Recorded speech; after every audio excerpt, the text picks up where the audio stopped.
que l'Église entière, ensemble avec moi, d'un commun accord, que nous soyons connectés à ta présence, à ton esprit. Et cela pour magnifier la gloire de ton sein. Que les raisonnements, les hauteurs, les forteresses, sur toutes ces formes qui ont été bâties dans la vie de mon frère et ma soeur soient totalement renversées dans le nom de Jésus. Je bénis ces moments au nom de Jésus. L'Église va prier ensemble avec moi. Au nom de Jésus, je renonce à toutes les œuvres des ténèbres. Je renonce au péché sous toutes ses formes. Dans le nom de Jésus. Et je prends la ferme résolution de suivre Christ. Au nom de Jésus. Je renonce à la sorcellerie, consciente et inconsciente. Je renonce aux pouvoirs familiaux. Au nom de Jésus. Je renonce aux puissances des eaux. Je renonce aux puissances des cimetières. Je renonce aux puissances de l'air. Je renonce à la magie noire. Je renonce à la magie blanche. Je renonce à la magie rouge. Au nom de Jésus, que toute puissance des ténèbres qui opéraient en moi soit ôtée, soit éloignée de ma vie, dans le nom de Jésus. Seigneur Jésus, je t'appartiens. Fais ce que tu veux faire en moi. Change-moi. Transforme-moi. Dans le nom de Jésus. Nous disons Amen. On va prendre nos Bibles. Que l'Éternel vous bénisse tous. Je prie que l'Éternel nous donne encore beaucoup de capacités spirituelles. Beaucoup de capacités spirituelles pour faire le travail que nous faisons. Parce qu'on ne peut le faire par la chair, mais ce n'est que par son esprit. Déjà, si nous sommes là en ce jour, c'est son esprit qui permet que nous soyons là. Et pour faire ce travail, on ne peut utiliser des moyens charnels. On ne peut utiliser des moyens charnels. Parce qu'on peut de fois utiliser, il y en a qui peuvent de fois utiliser les moyens charnels pour essayer d'attirer les gens à l'église. Je vais vous dire, ceux qui utilisent les moyens charnels, ils vont être obligés d'en rajouter, d'en rajouter, d'en rajouter, d'en rajouter. Et ça ne s'arrêtera pas. Et pour attirer les gens à l'église, il faut que nous utilisons les moyens de l'Esprit de Dieu. Les moyens de l'Esprit de Dieu. Et utiliser les moyens de l'Esprit de Dieu, c'est ce qui devient un peu de plus en plus compliqué. Voilà pourquoi vous allez remarquer, nombreux de fois sont les églises qui utilisent les moyens charnels qui attirent la foule. Mais sauf que cette foule-là est en train de marcher droit vers l'enfer. Parce qu'on leur autorise tout.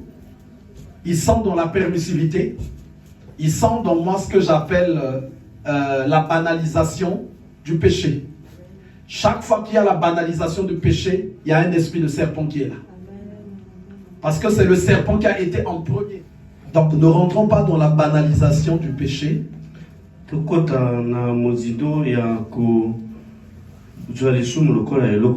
Et quand le péché est banalisé, il y a un esprit de serpent qui travaille derrière.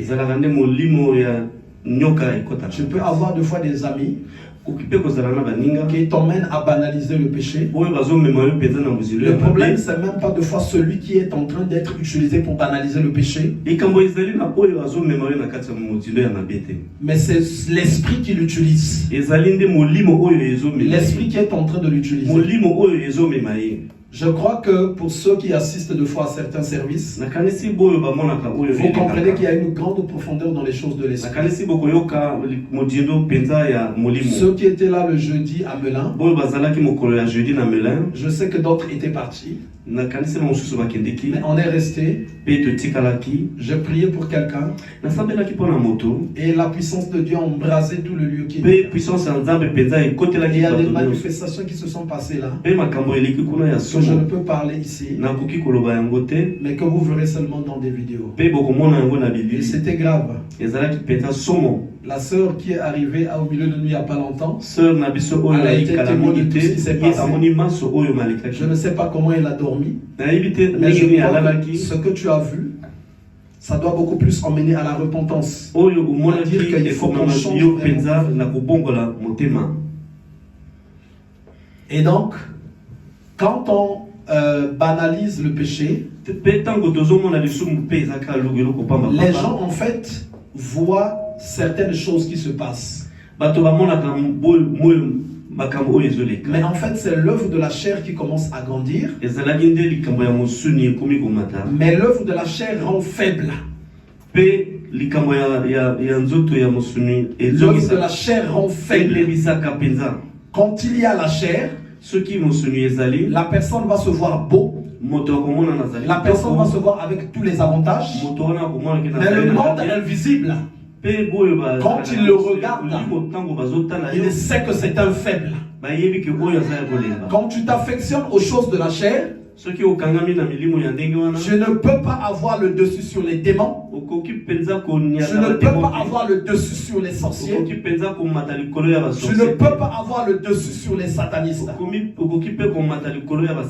Ce qui est souvent très fort, c'est que la majorité, une bonne partie de ceux de foi qui servent le Seigneur, ils sont souvent la proie, la merci de l'œuvre diabolique qui les domine souvent. Voilà pourquoi tu vas voir une église de foi, ça fait 20 ans, ça fait 30 ans, mais demi-miracle, demi-délivrance en 30 ans. C'est simplement parce qu'il y a l'affection de la chair. Les choses de l'esprit, ils sont souvent difficiles à accepter. Parce qu'on a été formaté, façonné d'une manière charnelle. J'aimerais dire aujourd'hui à quelqu'un, aucune personne ne peut vraiment donner sa vie à Dieu sans connaître le tremblement de terre, sans connaître le feu, sans connaître l'ouragan. Quand tu te donnes seulement à Dieu, tu es tout tranquille. Il y a quelque chose que tu caches encore.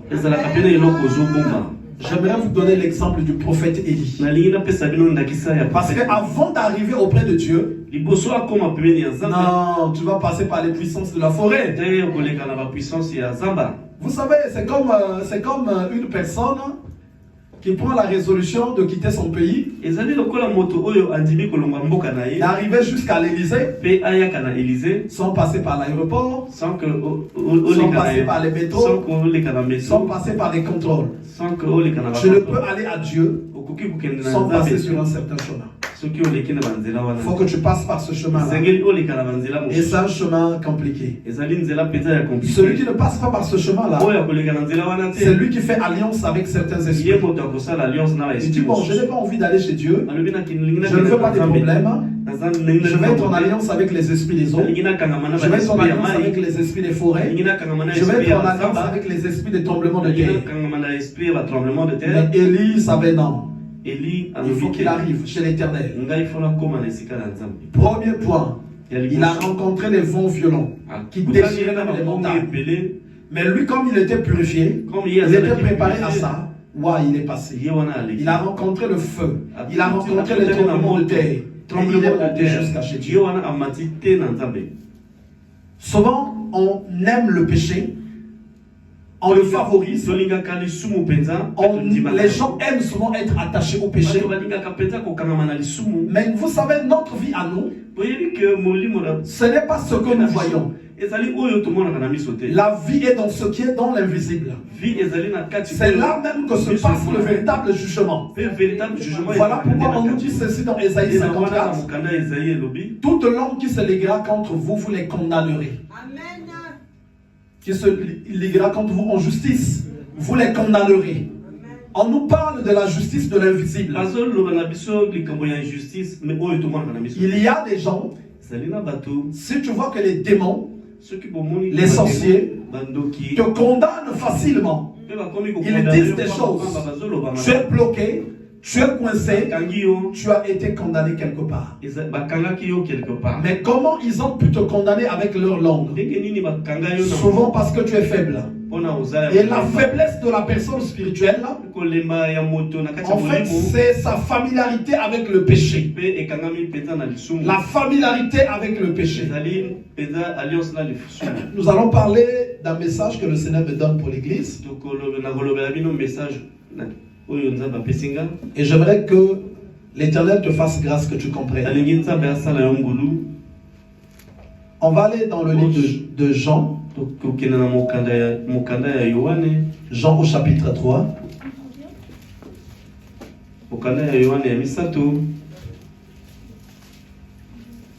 Jean au chapitre 3. Pendant que je méditais cette parole, l'Esprit de l'Éternel m'a vraiment enseigné. Jean au chapitre 3, à partir du verset 1. Mais il y eut un homme d'entre les pharisiens, nommé Nicodème, un chef des Juifs, qui vint lui auprès de Jésus de nuit et lui dit: Rabbi, nous savons que tu es un docteur venu de Dieu, car personne ne peut faire ces miracles que tu fais si Dieu n'est avec lui. Amen. Et l'Esprit de Dieu avait commencé à me parler. Vous lisez ce passage trop rapidement. Voilà pourquoi j'aimerais te dire ceci. Il faut que tu pries beaucoup pour l'agitation, les perturbations, ou les pensées agitées qui viennent quand tu es en train de prier. Tu vas constater 2 fois pendant que tu pries. C'est là où tu vas commencer à penser à une dette, une personne qui te doit. C'est là où tu vas commencer à penser aux courses que tu vas aller faire. Et pourtant, on ne peut pas te payer sa dette là au moment où tu es en train de prier. Il y a quelque chose qui ne va pas dans ton âme. Il y a une semence d'agitation qui a été semée dans ta personne. Et il faut discipliner ton âme. Il faut lui dire non, il y a des choses que tu dois prendre au sérieux. Tu ne dois pas être dans l'agitation dans pareille chose. Et l'Esprit de l'Éternel me dit non, reviens tout au début. Mais il y eut un homme d'entre les pharisiens. Le Seigneur a commencé à me dire, mais le problème se passe d'abord là, entre les pharisiens. Vous allez lire rapidement sur la nouvelle naissance. Jésus a dit, il faut que vous naissez d'eau et d'esprit. Mais pourquoi on vous dit un homme d'entre les pharisiens?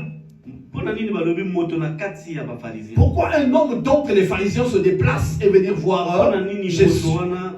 Ça veut dire que les pharisiens ont des problèmes. Pourquoi ils se détachent de lui et venir vers le Seigneur? Et l'Esprit de Dieu m'a emmené à chercher à comprendre c'est quoi déjà les pharisiens. On nous en parle beaucoup dans la Bible. Ça revient beaucoup. Et pourquoi lui, un pharisien, un chef des Juifs, vient voir le Seigneur? Pourquoi il vient le voir? Parce qu'il voit les miracles que Jésus fait. Il dit, si Dieu n'est avec cette personne, il ne peut y avoir pareil miracle. Mais ça veut dire que eux, dans leur côté, Ils ont peut-être essayé de faire des miracles, mais ça n'a pas marché. Ils ont tenté à plusieurs reprises. Et voilà que maintenant ils prennent lui il prend la résolution d'aller voir le Seigneur pour connaître le secret. Donc, les pharisiens à l'époque, c'est un mouvement qui était né déjà avant la naissance de Christ. C'est un mouvement qui était en Israël. Il est né au même moment que les Sadducéens. Quelque part, on les appelait une secte. Mais eux, ils s'appelaient de ceux-là qui connaissaient les choses de Dieu. Ils connaissaient les choses de Dieu. Et donc, c'était une secte qui se proclamait même que c'était les descendants des disciples de Moïse. Donc ils disent même que c'est eux qui ont travaillé pour l'institution des anciens. Et donc, c'est un groupe qui disait, eux, il n'y a pas de secret pour eux dans l'évangile. Même le principe de lire la Torah en public, c'est eux qui l'avaient institué. Voilà pourquoi jusqu'aujourd'hui en Israël, il y a certains endroits où on lit la Torah publiquement. Parce que c'est venu des pharisiens. Mais c'était un groupe qui était plongé dans le formalisme. Dans le formalisme. Je vais vous expliquer c'est quoi le formalisme. Vous allez voir, on va lire beaucoup de versets où vous allez comprendre pourquoi on va parler du formalisme. En fait, c'est les gens qui étaient avec l'écriture, qui se déclaraient que nous connaissons Dieu, qui disaient que nous marchons avec Dieu, mais qui n'avaient rien à voir avec la profondeur de cette parole-là.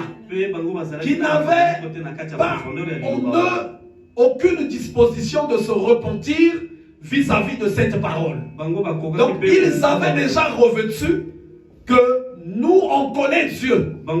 L'affaire de Dieu c'est notre affaire. C'est même l'une des raisons pour laquelle Christ va beaucoup être combattu.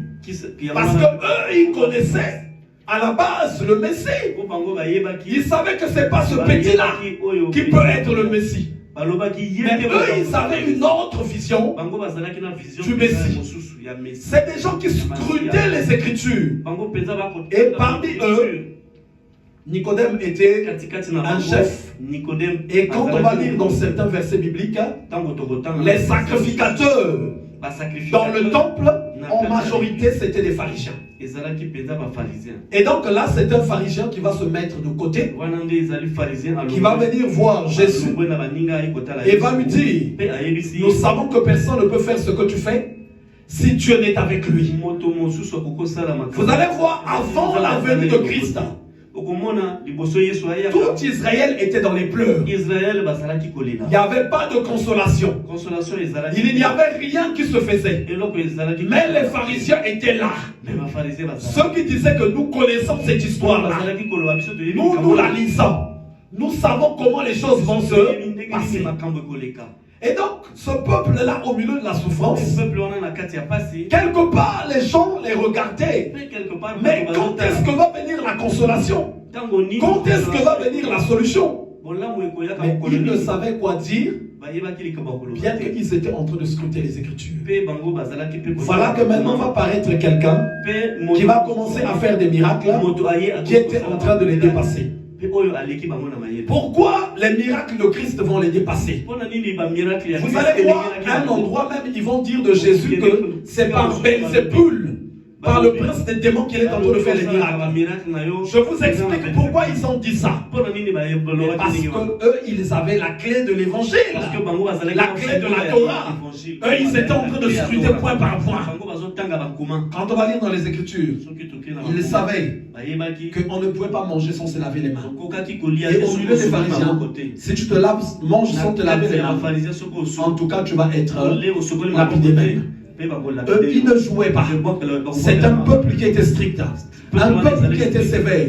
Mais ils croyaient qu'ils comprenaient les Écritures, mais dans le fond, ils étaient en train de taper à côté. Et comme malgré qu'ils scrutaient, Tout ce qu'ils essaient de faire comme miracle, aucun miracle ne se faisait. Voilà que quand Jésus, qui n'a pas grandi avec la Torah, qui n'a pas grandi dans le temple, va commencer à faire des miracles, et ils vont dire, c'est pas Belzéboul qu'il est en train de faire ces miracles. Parce que ce peuple-là, qui était dans le formalisme, était en train d'échouer. Ils avaient essayé d'imposer les mains aux malades. Rien. Ils avaient essayé de faire toutes les prières. Rien ne donnait. Mais les pharisiens étaient réputés pour leur formalisme. Donc, le formalisme, c'est les gens qui sont dans l'église, des gens qui étaient au milieu du peuple de Dieu, qui étaient habitués avec Dieu. Eux, ils considéraient qu'ils étaient habitués avec Dieu.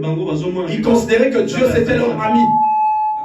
Donc certains points qui nécessitaient une repentance, chez eux ça n'avait pas d'importance, puisque Dieu était leur ami.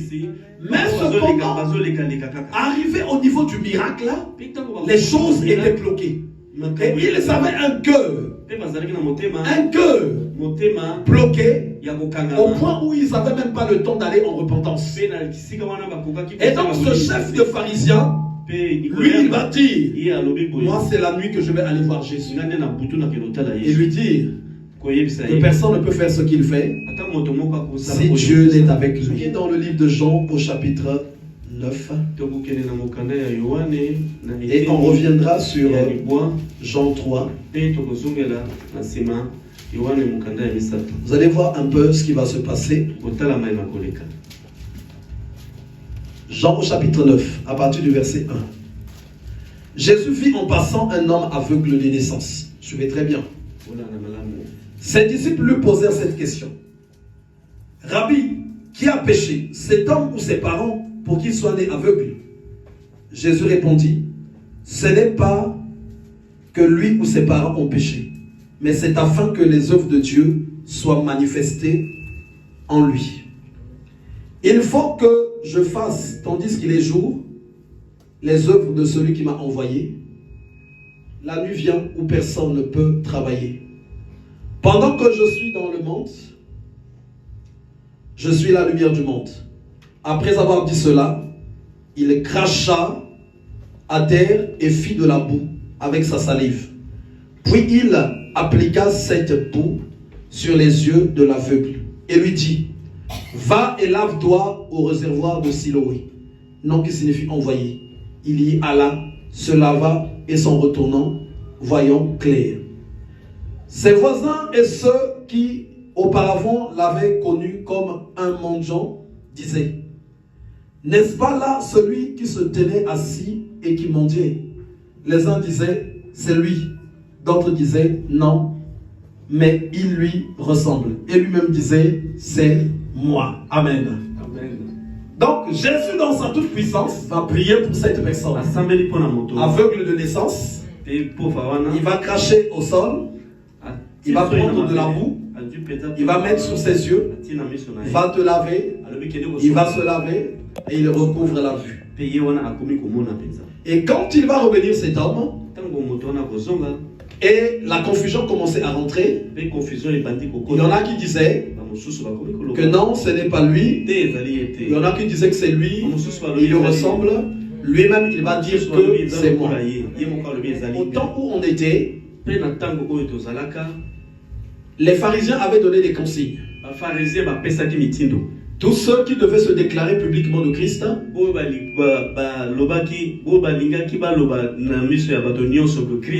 ils devaient être exclus des synagogues.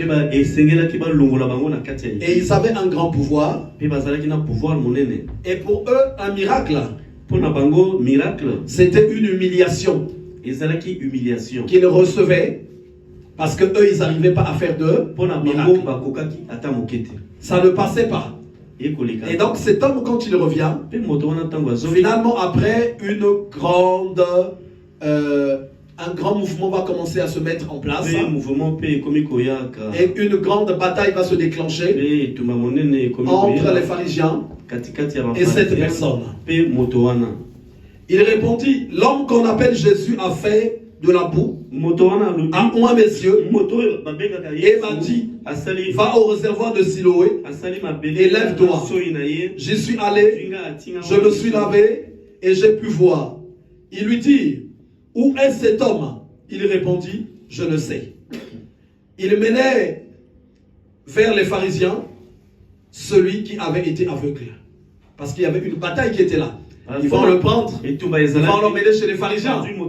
Voilà cet homme-là, il était aveugle. Mais il a été guéri. Mais vu que c'est eux qui tenaient les choses de Dieu, il faut qu'on l'emmène chez les pharisiens. Que les pharisiens en même temps expliquent. Mais qu'est-ce qui s'est passé? Un miracle s'est produit. Peut-être que le Messie est venu. Peut-être que quoi? Peut-être que le temps de la restauration arrive. Voilà le miracle qui s'est fait. La personne va être conduite chez les pharisiens. Or, c'était un jour de sabbat que Jésus avait fait de la boue. Et lui avait ouvert les yeux. De nouveau, les pharisiens lui demandèrent comment il avait pu voir. Et il leur dit, il a appliqué de la boue sur mes yeux, je me suis lavé et je vois. Il leur dit, voilà ce qu'il a fait. Et je vois maintenant. Donc le miracle était là. Il était évident. Mais le trouble, c'est que les pharisiens n'arrivent à faire aucun miracle. Mais eux, ils disent qu'ils tiennent les choses de Dieu. Ils connaissent la loi. Ils comprennent ceci. La confusion se créait parce que les gens n'ont pas besoin d'attendre de Dieu seulement juste venir Dieu, Dieu. Le Dieu, d'abord Jésus veut dire le Dieu qui sauve. C'est ce que veut dire le Dieu qui sauve. Et il constatait qu'auprès des pharisiens, personne n'était sauvé. Sur quoi quelques-uns des pharisiens dirent, cet homme ne vient pas de Dieu, car il n'observe pas le sabbat. Vous voyez bien? Quand ils vont commencer à combattre le sabbat, mais en fait, ce n'était pas seulement par rapport à la loi, mais par le fait que ça ne les arrangeait pas. Ils vont trouver maintenant des occasions. Mais si un pharisien pouvait faire un miracle un jour de Shabbat, je crois qu'il n'allait plus respecter le Shabbat. Mais là, ils vont trouver la faille. C'est le Shabbat. Personne n'a le droit d'être sauvé le Shabbat.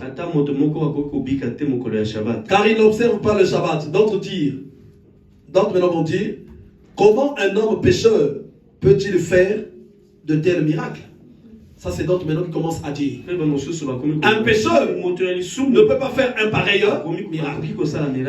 Pourquoi on parle de pécheur? Je vais vous expliquer. Les pharisiens, c'était les spécialistes de juger. Les gens. Ils connaissaient, eux, c'est quoi le péché. Et en regardant dans les principes du livre, eux, ils considéraient Jésus comme étant un pécheur. Parce que Jésus déjà n'habitait pas chez ses parents. Il était parti pour aller servir le Seigneur. Alors que pour eux, comment une personne peut se comporter comme ça?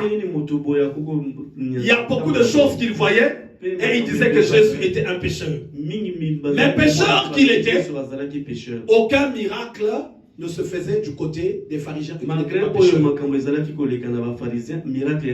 Parce qu'en fait, les choses de Dieu, ça ne se fait que par l'Esprit de Dieu. Et l'Esprit de Dieu ne marche pas avec les gens juste comme ça. Tout le monde peut être corrompu, mais l'Esprit de Dieu ne peut pas être corrompu.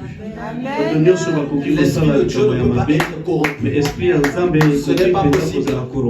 Il y a même une personne dans la Bible, je crois que c'était Simon, qui avait proposé de l'argent même aux apôtres. Il lui a été dit, va périr toi et ton argent. Parce que le temps de Dieu, on ne peut même pas l'avoir à prix d'argent. Le temps de Dieu, il faut que la personne se conforme avec la marche de l'esprit. Maintenant, ce que je peux vous dire, dans le cas qui était là, dans leur jugement, eux, ils considéraient que Jésus n'était pas conforme. Parce qu'en scrutant la loi, cette personne, eux, ils la trouvaient avec des failles. Oh, celui qui juge véritablement, c'est l'Esprit de Dieu. Mais quand l'Esprit de Dieu juge, il y a après des manifestations qui se font quand l'Esprit de Dieu a jugé. Voilà pourquoi on ne doit pas confondre entre une personne bien éduquée, une personne qui marche bien et une personne qui sert le Seigneur. C'est pas la même chose. C'est pas la même chose. Quelqu'un peut être droit, quelqu'un peut être bien éduqué, mais ça ne veut pas dire que l'Esprit de Dieu est sur lui. Non. Il y a même des gens de foi dans l'église, ou dans la vie, je parle de l'église du corps de Christ en général, qui peuvent s'efforcer d'être droit, d'être correct. Cette personne peut être désignée comme étant pasteur, mais il va conduire tout le monde en enfer. Parce qu'il faut qu'il y ait d'abord le sceau de l'esprit. Il faut qu'il y ait l'appel. Et le livre de Jean, je crois, c'est Jean 15 qui nous dit ceci. Là, on nous parle du cep, du vigneron. On va nous dire, quand on est attaché à Christ, Christ après commence à nous émonder. À nous émonder. Émonder, ça veut dire, il commence à enlever, à couper ce qui est mauvais. Ce qui est mauvais. Ce qui est mauvais. Mais il y a des gens, de fois par leur manière de faire, par leur comportement, qui est agréable, qui n'est pas aussi mauvais. C'est bien d'avoir un bon comportement, mais ça n'a rien à voir avec l'Esprit de Dieu. Un bon comportement n'a rien à voir. Il y a des magiciens qui ont des bons comportements. Il y a des francs-maçons qui ont des bons comportements. Il y a des homosexuels qui ont des bons comportements. Il y a des satanistes qui ont des bons comportements. Mais être avec Dieu, c'est autre chose. Comment un homme pécheur peut-il faire de tels miracles? Et il eut une division parmi eux. Il dit encore à l'aveugle, toi, que dis-tu de lui sur ce qu'il t'a ouvert les yeux? Il répondit, c'est un prophète.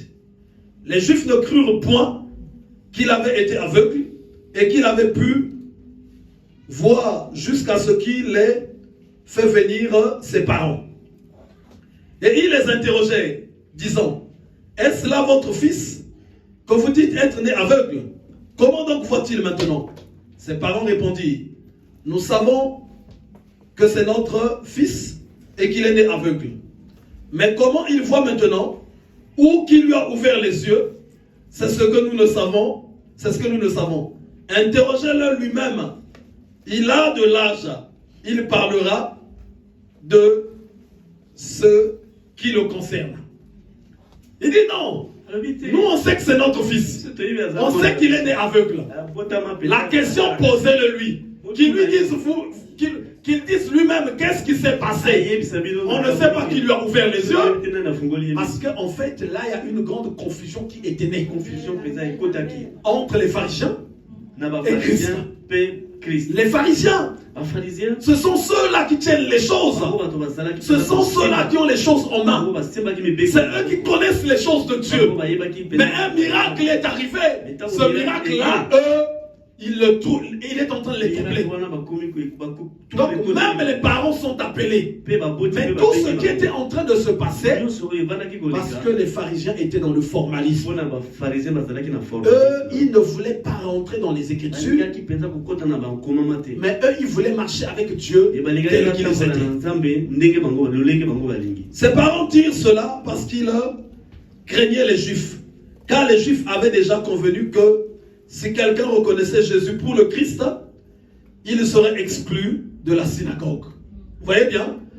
C'est eux qui lisaient les Écritures. Et eux, ils savaient que le Christ va être leur ami. Eux, ils savaient que le Christ va tolérer ce qu'ils font. Eux, ils savaient que le Christ va marcher comme eux. Mais là, quel est ce Christ-là? Qui ne fait que des miracles, eux, ils n'arrivent pas à faire. C'est pourquoi ses parents dirent, il a de l'âge, interrogez-le lui-même. Les pharisiens appelèrent une seconde fois l'homme qui avait été aveugle et ils lui dirent, donne gloire à Dieu. Là, c'est encore pour calmer les choses. Il lui dit, donne gloire à Dieu. Ce n'est pas ce monsieur-là. Il dit, donne gloire à Dieu. Nous savons que cet homme est un pécheur. Eux, ils savaient la révélation que Jésus était un pécheur. Or, le péché condamne. Le juste vit dans la liberté.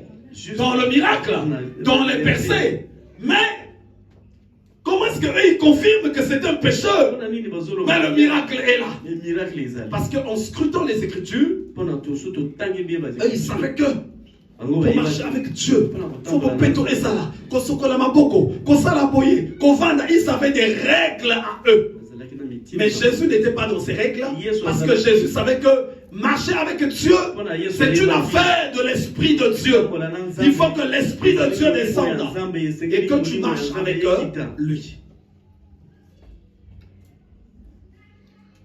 Il répondit, s'il est un pécheur, je le sais. Je sais une chose, c'est que j'étais aveugle et que maintenant je vois. Alléluia. Amen. Il dit, je ne sais pas si c'est un pécheur. Je sais que j'étais aveugle et que maintenant je vois. Donc pour lui, c'est ça maintenant qui va parler. C'est ça maintenant qui va parler. J'étais aveugle et maintenant je vois. Est-ce qu'un pécheur peut me guérir? Et pourquoi vous ne m'avez pas guéri avant? Donc c'était la guerre de la guérison qui était là. Il lui dit, que t'a-t-il fait? Il lui repose encore la question. Parce qu'il voulait savoir. C'est un magicien? C'est un sataniste ou quoi? Il pose encore la question. Que t'a-t-il fait? Comment t'a-t-il ouvert les yeux? Il leur répondit, je vous l'ai déjà dit. Et vous n'avez pas écouté. Pourquoi voulez-vous l'entendre encore? Voulez-vous aussi devenir ses disciples? Il injurait et dit, c'est toi qui es son disciple. Nous sommes disciples de Moïse. Vous voyez bien? Parce qu'ils se proclamaient de Moïse. Ils disaient que Moïse, c'est nous, c'est notre père. Voilà quoi, vous allez voir dans Jean 8, ils vont dire que nous avons pour père Moïse et Abraham. C'était les mêmes pharisiens. Et c'était un mouvement qui était fort. Ils étaient dans les choses de Dieu et dans la politique. Ils avaient la possibilité de faire disparaître même une personne.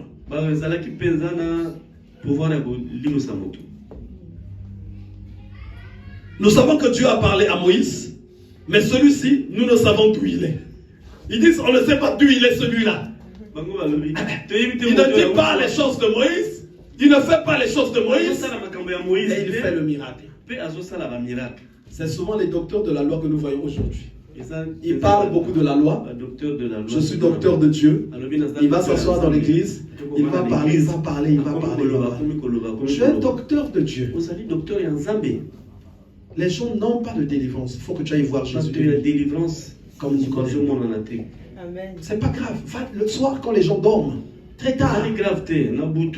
Les pharisiens qui t'empêchent de prier là. Tu ne les verras pas. Va dire à Jésus, personne ne peut faire ce que tu fais si Dieu n'est avec lui. Cet homme leur répondit, il est étonnant que vous ne sachiez d'où il est. Il dit aux pharisiens, mais c'est étonnant. Vous ne savez pas d'où il est, puisque c'est les pharisiens qui lisaient les Écritures. Il dit, mais vous ne savez pas d'où il est. Et cependant, il m'a ouvert les yeux. Comment ça, vous ne savez pas d'où il est? Mais il m'a ouvert les yeux. Pour lui, c'était quelque chose qu'il ne connaît pas. Nous savons que Dieu n'exauce point les pécheurs. C'est là que je voulais arriver. Dieu n'exauce point les pécheurs. Mais si quelqu'un l'honore et fait sa volonté, il exauce. Il y en a aussi dans le livre de 1 Samuel 2,30. J'honorerai celui qui m'honore, mais ceux qui me méprisent seront méprisés. Dans la marche, honorer Dieu, c'est difficile. Parce que honorer Dieu, c'est quitter le formalisme. Quitter le formalisme. Le formalisme, c'est quoi? Je pars chez Dieu, mais je m'attache encore à mon ancien vie. Ça bloque. Ça bloque. Tu vas trouver que c'est extraordinaire les miracles que les autres font. Tu vas trouver que c'est extraordinaire. Il n'y a rien d'extraordinaire. Regardez l'avantage que nous on a. Je crois que Jésus aurait voulu même vivre comme nous. Il savait qu'il avait 3 ans, mais il va dire ceci: vous ferez plus que ce que j'ai fait. Vous ferez plus. Mais en fait, ce qui tue notre génération, c'est la position de pharisianisme qui a commencé depuis ce temps-là, qui monte jusqu'à maintenant. Je veux garder ma vie, je veux la garder, mais je veux vivre un miracle de la part de Dieu. Je veux vivre un miracle de la part de Dieu. Je vais relire ce que va dire cet homme. Nous savons que Dieu n'exauce point les pécheurs. Mais si quelqu'un l'honore et fait sa volonté, il l'exauce.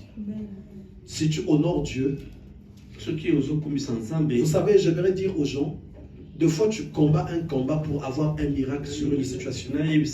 Ça fait 5 ans. Ça fait 10 ans que je n'ai pas de réponse.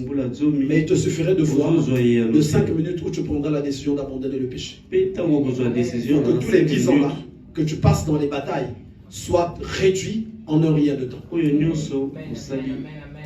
Pour qu'il soit réduit en un rien de temps. Ça bloque le miracle. Mais abandonner le péché, il y a une perte qui se crée dans la vie de l'être humain. Il y a une perte. Une personne qui est habituée à la coopération. Mais donner la vie à Dieu, pour lui, ça va être une perte. Parce qu'il arrête les coopérations. Ça ne va pas être facile. Une personne qui est habituée, par exemple, dans l'impudicité, il considère que s'il laisse ça, il n'aura plus le plaisir qu'il a. Mais dans ce plaisir-là, ça le permet de fois de le situer, parce que de fois, il devait se marier. Une personne qui est de fois dans X, Y, vit beaucoup de choses. Beaucoup de choses où Dieu nous demande d'arrêter. Il suffirait de fois d'arrêter ça en quelques minutes. En quelques minutes, l'histoire de ta vie de fois change.